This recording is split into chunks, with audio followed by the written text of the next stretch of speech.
அவருடைய அணி தலைவர் அவர் இப்போது உரையாற்ற இருக்கிறார்.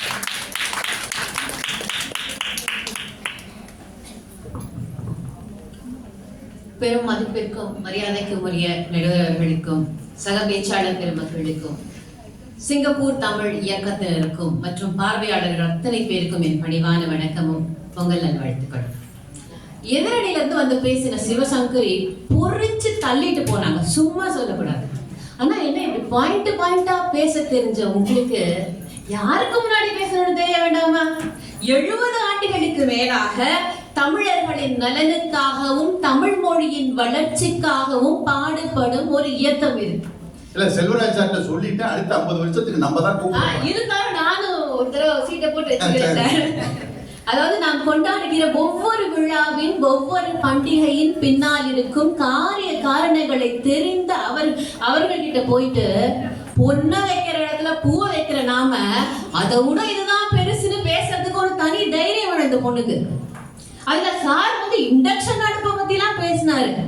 புதுப்பானையில் புத்தரிசி போட்டு வாசலில் பொங்கல் வைக்கும் போது பஞ்சபூதங்களின் அம்சங்களான நிலம், நீர், காற்று, ஆகாயம், நெருப்பு இது எல்லாத்தையும் நம்முடைய பிரார்த்தனைகளை சேர்த்து கொண்டு சூரியனுக்கு நன்றி சொல்வதுதான் பொங்கல்னு தெரிஞ்ச அவங்க கிட்ட என்ன தைரியத்துல சார் நீங்க குக்கர் பொங்கல், இண்டக்ஷன் பொங்கல் எல்லாம் சிறப்புன்னு சொல்ல முடியுது?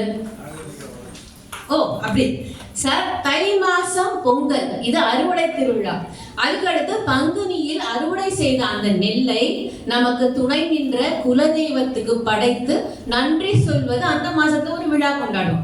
சித்திரை மாசம் நாம செய்யற நல்லதையும் கெட்டதையும் கணக்கு வைக்க மேல ஒருத்தன் இருக்கிறான், ஒழுங்கா நடந்துக்கோ அப்படின்னு நமக்கு நாமே ஞாபகப்படுத்தி கொள்வதற்காக சித்திரகுப்தனுக்கு சித்ரா பௌர்ணமின்னு ஒரு விழா. அதுக்கடுத்து ஆடி மாதம் விதைப்பு திருவிழா, புரட்டாசி மாதம் பெண்களை முன்னிறுத்தி நவராத்திரி திருவிழா, அப்புறம் ஐப்பசியில வந்து நன்மை தீமையை வென்றே தீருங்கிற நமக்கு ஊர்ஜிதப்படுத்துறதுக்காக நமக்கு நம்பிக்கை தருவதற்காக தீபாவளி கொண்டாடும். இப்படி நம்முடைய அன்றாட வாழ்வையும் நாம் கடைபிடிக்க வேண்டிய நெறிகளையும் முன்னிறுத்தி அன்று விழாக்கள் கொண்டாடப்பட்டன. அது மகிழ்ச்சி தந்தது இல்லையா? இன்னைக்கு இந்த காரண காரியம் புரியல, ஏன் பண்றோம்னு தெரியல, பண்றதுக்கு வலிக்குது. அதனால என்ன பண்றாங்க, இப்ப இந்த மாதிரி ஆட்கள்லாம் புதுசா புது விழாக்கள் எல்லாம் இழுத்து வச்சு பாருங்க ஐயாவுக்கு தெரிஞ்சிருக்கு பாருங்க. அப்பப்ப உண்மை வந்துருது, நான் என்ன செய்ய அந்த காலத்து ஆளுங்கன்னு. ஆக இன்னைக்கு இந்த விழாக்கள் எல்லாம் வலிச்சு போய் ஊர் உலகத்துல கொண்டாடுற புது விழாக்கள் எல்லாம் இழுத்துட்டு போட்டு நம்ம கொண்டாடுறோம். நான் என்ன கேட்கிறேன், ஆலை இல்லாத ஊரில் இழுப்ப பூ சர்க்கரையாக இருந்து விட்டு போகட்டும். நம்ம கிட்ட கரும்பு தோட்டமே இருக்குங்க தமிழர்கள் கிட்ட. பெண்ணை இந்த பிரபஞ்சத்தின் ஆதி சக்தியாக முன்னிறுத்தி கொண்டாட வந்த 9 நாள் நவராத்திரி திருவிழா இருக்கும் போது என்னத்துக்கு ஒரு நாள் மகளிர் தினம், ஒரு நாள் அன்னை தினம், ஒரு நாள் கொண்டாடினா போதுமா? நமக்கு பாடுபட்டவர்களுக்கு, நமக்கு உதவியவர்களுக்கு நன்றி சொல்வதற்கு பொங்கல்னு ஒரு அருமையான விழா இருக்கும்போது அமெரிக்காக்காரன் ஸ்பெயின் எங்க மேல படையெடுத்து வந்து எங்களை அடிமைப்படுத்தி அதுக்கப்புறம் நாகரிகத்தை சொல்லி கொடுத்தது, அதுக்கு நன்றி சொல்லும் விதமாக கொண்டாடும் தேங்க்ஸ் கிவிங் டேக்கு இந்த ராம்குமார் எண்ணத்துக்கு வாழ்த்து அனுப்புறாரு. எனக்கு இன்ன வரைக்கும் சத்தியமா புரியுது ஏன் இந்த விழாக்கள் எல்லாம் கொண்டாடுறாங்க தெரியுமா? புது விழாக்கள்லாம் ஒரு ஸ்டேட்டஸ், ஒரு செல்ஃபி, ஒரு ஃபார்வர்ட் மெசேஜ், வேலை முடிஞ்சது. நம்ம பாரம்பரிய முறைப்படி கொண்டாட வேலை செய்யணும், சமைக்கணும், 4 பேரை கூப்பிடணும், நாம 4 பேருக்கு செய்யணும், அவங்க வீட்டுக்கு போகணும். இந்த சோம்பேறித்தனத்துக்கெல்லாம் நீங்க மகிழ்ச்சின்னு பேர் வைக்க கூடாதுங்க. நடுவர் அவர்களே, பண்டிகை அப்படிங்கிற சொல்லுக்கு பண்டு ஈகைன்னு பொருள். பண்டுனா வயிறு, பிறர் வயிற்றுக்கு இவர்தான் பண்டிகை. இன்னைக்கு நாம என்ன பண்ணிட்டு இருக்கோம், ஒரு நாள் கிழமை வந்துடக்கூடாது, நல்லா பக்கெட் பிரியாணி ஆர்டர் பண்ண வேண்டியது, ஓடுறது, தாவுறது, பறக்கிறது, மிதக்கிறது எல்லாத்தையும் நம்ம வயிற்றுக்கு ஈந்துட்டு இருக்கோம்.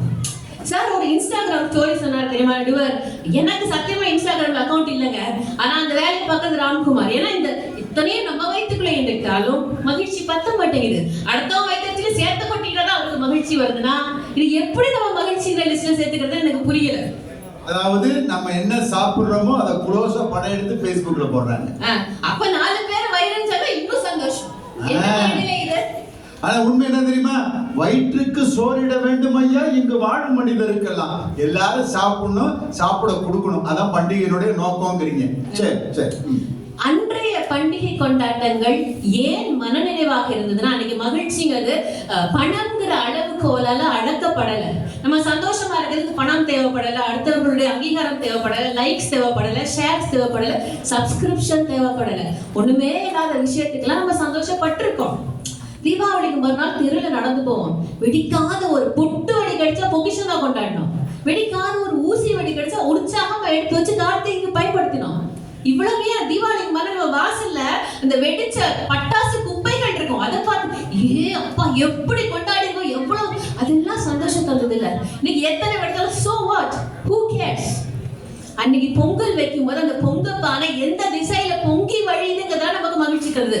கிழக்கு திசையில பொங்கி வழிந்து என்ன கையில பிடிக்க அப்படின்னா அவ்வளவு சந்தோஷம். இன்னைக்கு பானை பொங்கும் போதே மனசு சேர்ந்து போகுது. ஐயோ எக்ஸ்ட்ரா கிளீனிங் பண்ணணுமே அப்படின்னு சிவசக்தி மாதிரி ஆட்கள்லாம் ஒரு கையில கிளீனிங் சொல்யூஷன், இன்னொரு கையில துணியோட பக்கம் இருக்கிறத மகிழ்ச்சின்னு எப்படி சொல்றாங்கன்னு எனக்கு புரியல. நடுவர்களே, அன்னைக்கு ஒரு பண்டிகைனா பெண்ணுக்கு தாய் வீட்டுல இருந்து சீர் வரும். அந்த பெண்ணுக்கு பிடித்த பலகாரங்கள், அவங்க அப்பா தோட்டத்து காய்கறிகள், அவங்க சின்ன வயசுல வாங்கின கடைகள்ல இருந்து துணிமணிகள்ல வரும்போது அந்த பொண்ணு அதை பரிசா பார்க்க மாட்டான். இவ்வளவு நாள் நீ கூட இருந்தா, இப்போ இல்ல, வேற வீட்டுக்கு போயிட்ட, இருந்தாலும் நீ எனக்கு முக்கியமானவள், உன்னுடைய ஒவ்வொரு விஷயம் எனக்கு நினைவு இருக்கு அப்படின்னு நினைவுபடுத்துவதற்காக அந்த சீரை கொண்டு வந்து கொடுத்தார்கள். அது மகிழ்ச்சி தந்தது. அது மட்டும் இல்ல, அது ஒரு பெரிய தொகை இல்லை, ஒரு சிறு தொகையை மணி ஆர்டர் மூலமாவோ இல்ல நேராவோ கொண்டு வந்து கொடுக்கும்போது அந்த தாய் வீட்டினுடைய சீதனம் தொடர்கிறது என்பது இந்த பெண்ணுக்கு எவ்வளவு மகிழ்ச்சி தெரியுமா? தாய்மாமே சீர் சுமந்து வராண்டி, அவே தங்க கொலுசு கொண்டு தாராண்டி. நேரத்தை கட்டி இதோட முடிச்சுக்கிறேன். இப்போ அந்த மாதிரி சீர் கொண்டு போய் கொடுக்கறதுக்கு அண்ணங்காரனுக்கு நேரம் இல்ல, ஃபாரின்ல இருப்பான், அப்பாக்காரர் பிசினஸ்ல பிஸியா இருப்பார். அதனால உடனே ஆன்லைன் டிரான்ஸ்ஃபர், உனக்கு என்ன வேணுமோ வாங்கிக்கோ பாப்பா. ஆனா சிவசங்கரி அந்த மாதிரி ஆன்லைன் டிரான்ஸ்ஃபர் நமக்கு மகிழ்ச்சி தராது. நீங்க சொன்னீங்கல்ல, எள்ளு போட்டா எண்ணெய் ஆயிடும். அப்படியே ஒரு கூட்டத்தில் போய் நமக்காக ஒரு ரொம்ப எளிமையான ஒரு புடவை எடுத்து கொடுத்தாலும் அது மகிழ்ச்சி தந்தது. அந்த காலத்தில் எங்க தாத்தா வீட்டுல இருந்து வர்ற முருங்கைக்காயும் கத்திரிக்காயும் வச்சு எங்க அம்மா அவ்வளவு பெருமை பேசினாங்க. எங்க வீட்டு தோட்டத்து மாதிரி முருங்கைக்காய் வர்றது, கத்திரிக்காய் பாரு வெண்ண மாதிரி இருக்குன்ட்டு. எனக்கு இன்னைக்கு அந்த சந்தோஷம் கிடைக்கலையே சார். நடுவர் அவர்களே, இன்னைக்கு நம்ம நிறைய ஒர்க் லைஃப் பேலன்ஸ் பத்தி பேசிக்கிறோம். பேச வேண்டிய ஒரு கட்டாயத்துல இருக்கும். அன்னைக்கு ஒர்க் வேற லைஃப் வேறன்னு பார்க்க வேண்டிய நிலை இல்லை. எல்லாத்துக்கும் நமக்கு நேரம் இருந்து பொறுமையா வேலை பார்த்தோம். ஒரு பண்டிகைனா ஒரு மாசத்துக்கு முன்னாடி சின்ன சின்னதா வேலை பார்த்தோம். முடிஞ்சதுக்கு அப்புறம் பொறுமையாக ஏற கட்டினோம், பிரச்சனை இல்லாம இருந்தது. இன்னைக்கு அப்படி இல்லை. இந்த தீபாவளிக்கு மறுநாள் எண்ட் ஆஃப் இயர் எக்ஸாம் வருது. பொங்கலுக்கு முதல் நாள் என் பொண்ணுக்கு O level ரிசல்ட் வந்தது. எப்படி நான் கொண்டாடுவேன்? நேற்றைக்கும் இன்றைக்கும் நடுவிலேயே நான் ஊசலாடிட்டு இருந்தா இன்றைய பொழுதை நான் எப்படி சந்தோஷமாக கொண்டாட முடியும் அப்படிங்கிறத நம்ம யோசிக்கணும். அன்னைக்கு காலகட்டத்துல நம்ம வீட்டுல விழானா நம்ம ஊரோட நம்ம தெருவோட எல்லாரும் கொண்டாடுவோம். இன்னைக்கு அப்படி இல்லை. முதல்ல கூகுள் ஃபார்ம் அனுப்பிச்சு வர, எங்க வீட்டுல கல்யாணம் வாரையா வரலையா, எத்தனை பேர் வரீங்க முதலே சொல்லு. அதுக்கடுத்து அந்த விழா அன்னைக்கு பக்குன்னு இருக்கும். ஐயோ கூப்பிட்டவெல்லாம் வந்துருவானா, வரலைன்னா சாப்பாடு என்ன செய்ய, அதிகமா வந்துட்டா ஐயோ இவனுக்குலாம் எப்படி போட. அன்னைக்கு அப்படி இல்லை. நம்ம வீட்டு விருந்தினர்களை நம்ம தெருவில் இருக்கும் எல்லாரும் உபசரிச்சாங்க, பிரச்சனை இல்லாம இருந்தது. அன்னைக்கு நம்ம வீட்டுல ஒரு பண்டிகைனா நம்ம வீட்டு பக்கத்தில் இருக்கும் மளிகை கடைக்காரர், பூக்கடைக்காரர், சமையல்காரர், நம்ம சிவசங்கரி சொன்ன மாடல் டெய்லர் போன்ற ஆட்கள் எல்லாரும் மகிழ்ச்சி அடைஞ்சாங்க. ஏன்னா எல்லாருக்கும் வருமானம் வந்தது, அது திருப்தியாக இருந்தது. அந்த திருப்தியான முகத்தை பார்க்கும் போது நமக்கும் மகிழ்ச்சி வந்தது. இன்னைக்கு அப்படி இல்லை. நம்ம கொடுக்கிற காசு யாருக்கு போய் சேருதுன்னு தெரியல, அது பயனடைந்தார்களான்னு தெரியல. வள்ளுவர் சொல்வார், இன்னாது இறக்கப்படுதல் இறந்தவர் இன்முகம் காணும் அளவு. அதாவது ஒருத்தர் உதவின்னு கேட்கும் போது அவங்களுக்கு கொடுத்தா அவங்க முகத்தில் ஒரு சந்தோஷம் இருப்பாருங்க. அதை பார்த்துதான் நம்முடைய மகிழ்ச்சி பூர்த்தி அடையுமா. இன்னைக்கு அந்த மகிழ்ச்சி நமக்கு கிடைப்பதில்லை. நமக்கு தேவையானவர்கள் போய் சேர்ந்துதான் தெரியறதில்லை. ஆக இப்படி சொல்லி முடிக்கிறேன். அந்த காலத்தில் நாம் கொண்டாடிய பண்டிகைகளில் நாம் கடைபிடித்த அறமும் ஈகையும் விருந்தோம்பலும் சமூக அக்கறையும் நிறைந்து இருந்ததால் அதிகமான மகிழ்ச்சி தந்தது. இந்த காலம் எப்படி கூட்டு குடும்பம் உடைந்து 2 பேர் 3 பேர் இருக்கிற குடும்பமாக சுருங்கி போயிற்றோ அப்படி மகிழ்ச்சியும் சுருங்கி போயிற்று. அன்னைக்கு நம்ம மகிழ்ச்சியா இருந்தோம், இன்னைக்கு மகிழ்ச்சியாக இருப்பதாக காட்டிக் கொண்டிருக்கிறோம். ஆனால் என்றுமே மகிழ்ச்சி தந்து அன்றைய பண்டிகை கொண்டாட்டங்களே என்று கூறி நல்ல வாய்ப்புக்கு நன்றி கூறி விடைபெறுகிறேன். நன்றி.